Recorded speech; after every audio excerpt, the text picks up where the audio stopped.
محمد اظہر صدیق اپنے programme mass news کے ساتھ حاضر خدمت ہے. چیزیں بہت سی کہنے والی ہوتی ہیں پر میں کہہ نہیں سکتا, مصروفیت کچھ بہت زیادہ ہے, لیکن کوئی بات نہیں, یہ نظام ہی کچھ ایسا ہے تو اس طرح باتیں تو ہونی ہی ہیں. 26 اگست 2026 ہے اور بدھ کا دن ہے. اب میری کوئی فیکٹری بنا دی ہے کسی, کوئی کون سی فیکٹری ہے, کس طرح کی فیکٹری ہے, تو یہ ساری چیزیں بھی آنے والے وقت میں سامنے آ جائیں گی. اور پیمز آتش گزی کا ذمہ دار کون ہے, میں نے اس پہ بہت تحقیق کی ہے, میں نے 4-5 ٹویٹ کیے ہیں بڑے پرٹیننٹ, اور اس میں جوڈیشل کمیشن بنانے کی درخواست بھی میں نے تیار کر لی ہے, اور میں آنے والے دنوں میں بہت جلد میں درخواست میں لے کر باقاعدہ ہو سکتا ہے میں کل یہ درخواست تیار کر دوں. اور برآمد شدہ کوئلہ مہنگا کیوں؟ وہ چنار شوگر مل میرے پاس کچھ پہلے لوگ آئے جو ریئل گروور تھے, کاشتکار تھے, اور حالت یہ ہے وہ کاشتکاروں کی وجہ سے فرنٹ مین اگر بنے ہوئے ہیں, وہ مڈل مین, اور وہ یہاں پر, اور یہ ناکام ہو گیا ہوا ڈی جی فوڈ اور کین کمشنر بڑا کچھ کیا کہ میں نے پوری کوشش کی کہ کس طرح سے ان لوگوں کا تدارک ہو جائے. پٹیشن فائل کی ہوئی تھی, اور الٹیمیٹلی جو ہے وہ سارے معاملے سے جو ہے نا میں نے کوشش یہ کی کہ یہ ایک لمیٹڈ حد تک یہ معاملہ آ جائے کہ صرف مڈل مین کا رول جو ہے نا وہ کین گروور جو ہے نا وہ اس معاملے میں آگے آ جائے. پٹیشن پینڈنگ پڑی ہوئی, کوشش پڑی بس صرف یہ مڈل مین کے رول کے حوالے سے. In between Chinar sugar mill ایک پرانا تعلق ہے میرا ان کے ساتھ, ایک پرانا بہت پرانے پہلے جب ان سے پہلے مالکان تھے, انہوں نے بتائی ہمارے ساتھ کی کچھ زیادتیاں ہو رہی ہیں, تو ان زیادتیوں کو سامنے رکھتے ہوئے میں ان کے بحیثیت وکیل کے طور پر, اب پہلے جو بھی کہانی ہوئی میں اس میں کوئی ایسی بات کرنا ہی نہیں چاہتا, آئی ڈونٹ وانٹ, لیکن کچھ چیزیں ہیں جو ریکارڈ کا حصہ ہے. یہ تو ایک سوال اٹھائے گئے ہیں کہ کتنی شوگر ملیں اس طرح بند کی گئی, اتنی پرولونگ شوگر مل یہ کیوں بند تھی. وہ سوال پھر کسی نے کہہ دیا کہ میں چاہے اتنا شوگر مل کا مالک ہو بھائی, میرے پاس کہاں پیسے آ رہے, غریب آدمی ہو بھائی, 2 وقت کی گزارا ہو جائے. شکر الحمدللہ بابا کا شکر ہے, بڑے رب کی کرم نوازی ہے. میں یہ نہیں کہہ رہا نہ رونا دھونا میں نے رکھا ہے نہ میں نے رکھنا ہے, نہ میرے ذہن میں ایسی کوئی رونے دینے والی بات ہے, نہ میں اس کو یقین رکھتا ہوں, نہ میں اس پہ جانے والے لوگوں باتوں میں. تو اس لیے کوشش ہوتی ہے کہ چیزیں ساری سامنے آ جائیں. مگر ریاست سے ملاقات ہوئی, میں نے وہ بھی بڑا واضح طور پر سارا رکھ دیا گیا. ان سے بڑی ڈیٹیل میں بات ہوئی کہ کسانوں کو ادائیگی نہیں کی جو کروڑوں کے مطابق ہے. میں نے بڑی وضاحت کے ساتھ کہہ دیا کہ جناب جو پیسے ہیں وہ دینے ہیں. میں نے ان سے بھی کہا ہے کہ جو پیسہ کسی کا نہیں مارنا, شوگر مل گروور کسی کا پیسہ نہیں مارنا, لیکن وہ حالات کچھ اس طرح ہوئے ہیں, اپنا ملازمین کی تنخواہیں, وہ مل جو اتنا عرصہ بند رہی, تو اس میں تو ان کی کمٹمنٹ ہے کہ پیمنٹ تو انہوں نے کرنی ہی کرنی ہے.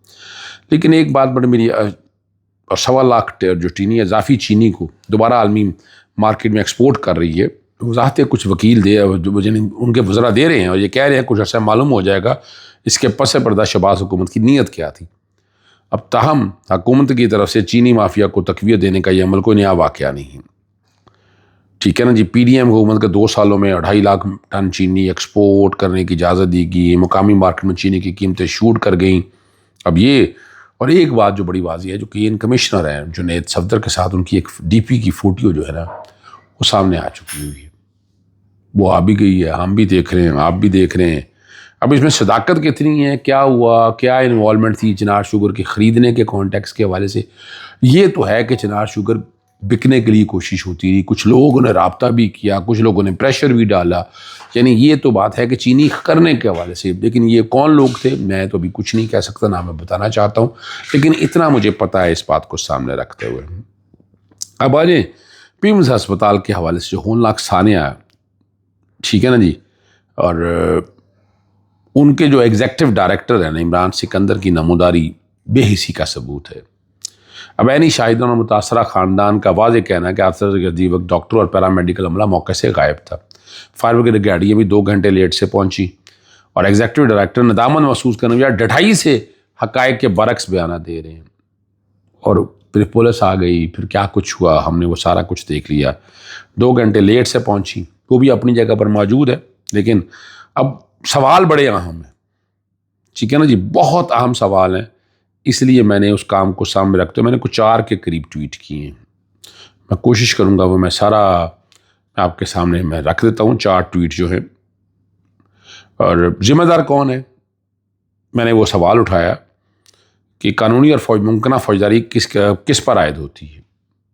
فرائض, نگرانی, حفاظتی اقدامات, اور میں نے professor doctor Rana Imran Sikandar executive director ہیں، پروفیسر رضوان تاج یہ پی ایم ڈی سی کے پریزیڈنٹ ہیں، یہ ڈین ہیں پیمز اسلام آباد کے، پورے میڈیکل کالجز کو اور ان کو پاکستان میڈیکل کنڈکٹر کونسل کو کنٹرول کرتے ہیں۔ اب نام میں نے بہت سے دے، ٹھیک ہے نا جی، میں یہ نہیں کہہ رہا کہ کسی پہ فکس ہونا چاہیے، لیکن ایک سوال تو ہے کہ ایک پی ایم ڈی سی کے صدر جو ہے وہ پی ایم سی ہسپتال میں اگر چیزیں پوری نہیں کر سکتے تو پورے پاکستان کے اندر یہ کیسے کریں گے؟ وہ ان ہسپتال کو ریگولیٹ کیسے کریں گے؟ ڈاکٹروں کو کیسے ریگولیٹ کریں گے؟ تو یہ تو ایک بڑا اہم سوال ہے جو میں نے اٹھایا ہے۔ اصل ایک افسر کی معطل اور سیکٹری جس کو معطل کیا ہے شریف آدمی ہے، جس حد تک میں جانتا ہوں ان کو، میں یہ نہیں ہے کہ ساری لائبلٹی اس پہ ڈال کے کونے پہ کر دے، ٹھیک ہے نا جی۔ اور سوال یہ ہے، بڑا واضح طور پر سوال وہ یہ ہے کہ کوئی بتا سکے گا کہ بنیادی طور پر جو بات ہے کہنے کی کہ جناب فائر سیفٹی سسٹم موجود تھا، فائر الارم اور آگ بڑھانے والے آلات موجود تھے، ایمرجنسی ایگزٹ قابل استعمال تھے، نرسری میں مطلوبہ عملہ موجود تھا، عملے کو ایمرجنسی اور نومولود بچوں کے انخلاء کی تربیت دی گئی تھی، کیا بجلی اور ایئر کنڈیشن سسٹم کو باقاعدہ تکنیکی جانچ پڑتال ہوئی تھی، ماضی میں کسی خطرے یا خرابی کی نشاندہی کی گئی تھی، اگر کی گئی تو دور کیوں نہیں کیا گیا؟ اور یہ جواب یہ آزاد غیر جانبدار اور بااختیار عدالتی انکوائری سے حاصل ہونی چاہیے۔ حکومت سے پہلے ہی وفاقی سیکٹری صحت کو معطل کر کے اور سامنے آ چکی ہے، اور اس میں سوال پہلے ہی اٹھا چکا ہوں۔ قربانی کا مغرہ مت بنائیں ساری بات کو، اور یہاں ریاست محافظ نہیں ہو سکی، اسی لیے ایک آزاد عدالتی کمیشن انکوائری قائم کی جائے جو پیمز کی انتظامیہ، متعلقہ وزارت، ریگولیٹری اداروں، فائر سیفٹی، انجینئرنگ، بجلی مینٹیننس، عملے کی تعیناتی اور ایمرجنسی رسپانس سمیت ہر سطح پر ذمہ داری کا تعین کریں، اور تحقیقات سے اگر یہ بات ثابت ہو جاتی ہے تو پھر آپ کریں اس کا جو کر سکتے ہیں آپ، پھر جانیں اس طرح تو نہیں گئی ہے۔ اور میں نے وہ Pakistan P M D C کے جو صدر وہی پی ایم جی اپنا پی ایم جی اسلام آباد کے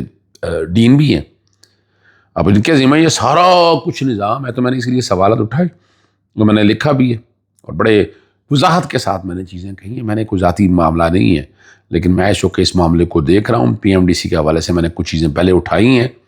اور اب یہ دیکھنا یہ ہے کہ ایک سیکٹری کو قربانی کا بکرا بنا، اور دوسرا جو سیکٹری لگایا ہے وہ جو چارج دیا گیا یا لگایا گیا وہ کون ہے، وہ ہر ایک کو پتہ ہے وہ کون ہے، کہنے کی ضرورت نہیں ہے۔ عمران خان صاحب کے دور میں ان پہ الزام لگا تھا رنگ روڈ راولپنڈی کے کانٹیکس کے حوالے سے، صحیح ہے نا جی۔ چلیں اگلی جاتے ہیں۔ محسن نقوی نے شرکت نہیں کی، مصطفیٰ کمال کو صوبوں سے اور محسن نقوی بلوچستان کے ایس ایچ او اور ایران کے دوروں سے فرصت ملے تو یہاں کچھ حالات دیکھ کر، چھوٹا سا شہر ہے، کیا ہو رہا ہے کیا نہیں ہو رہا آپ خود سمجھ سکتے ہیں۔ پاور پلانٹ کے لیے میگا دامدی کوئلہ جو خرید کر صارفین سے اضافی وصولی کا انکشاف ہوا ہے۔ مختلف پاور پلانٹ ایک ہی عالمی اشاریے AIP4 انڈیکس کو مد رکھتے ہوئے ایک ہی سپلائر سے کوئلہ خرید رہے تھے، لیکن انہیں حاصل رائج میں نمایاں فرق تھا، جو $2 امریکی ڈالر سے $7.12 امریکی ڈالر فی میٹرک ٹن تھا۔ ایک ہی سپلائر نے مختلف پاور پلانٹس کو الگ الگ رعایتیں فراہم کی، اور ایسے معاملات میں سامنے آئے ہیں، جو بات سامنے آئی ہے اب یہ کیا ہوا کیا نہیں ہوا یہ فیصلہ آپ کیجئے گا، یہ فیصلہ جس نے کرنا اس نے کرنا۔ اب سوالات اٹھ رہے ہیں، جوابات میں نے نہیں دینے جناب، جوابات انہوں نے دینے، جو لوگ قصور ہو رہا ہے، جو سسٹم کو دیکھ رہے ہیں انہوں نے جواب دینے۔ اور مسلم نون آزاد کشمیر کے صدر شاہ غلام قادر باضابطہ طور پر قائد ایوان نے نامزد کر دیے گئے، اور میاں شماز شریف نے بطور پارٹی صدر وزیر اعظم کو عہدے کے لیے نامزد کیا، اور کل قانون ساز اسمبلی آزاد کشمیر میں ہوگا، اور بڑی آسانی سے وہ وزیر اعظم منتخب ہو جائیں گا۔ سسٹم سارا بچھا ہوا ہے ان کے لیے یار، ہر طرح سے فائدے ان کو مل رہے ہیں، اور حلف برداری بھی ہوگی، اور خصوصی طور پر میاں نواز شریف کو، تو میاں نواز شریف کو ویسے ہی وہ بن جانا چاہیے، وزیر اعظم بننے کی باتیں انہوں نے بڑی کی تھی انہوں نے کہ جناب وزیر اعظم، یعنی کہ وہ وزیر اعظم بننا چاہتے ہیں وہاں آزاد کشمیر کے، تو ان کی خواہش پوری کر دینی چاہیے نا جی، ہاں ٹھیک ہے نا جی، ان کی خواہش پوری کر دینی چاہیے۔ اور اب یہاں سوالات ایسے ہیں اور باتیں طرف اتنی ہیں کہ لیکن کمال ہے کہ کوئی پوچھنے والا ہے، کوئی بات کرنے والا ہے۔ سر ظلم ہے اس نظام پہ، کوئی بولنے والا ہو، آپ کو کوئی نظر آ رہا ہو کہ کیسا آ رہا تھا، ٹھیک ہے نا جی، اور حالات واقعات سارے سامنے ہیں۔ اب سپریم کورٹ اور ہسپتال منتقلی، اب یہ ذرا سمجھ آئیے گا، نظر ثانی کی درخواست جو ہے نا وہ لگ گئی ہے، اور نظر ثانی پر مرکزی کیس کے ساتھ 16 ستمبر کو سماعت ہوگی۔ جسٹس شاہد بھائی سربراہی میں جسٹس نعیم افغان،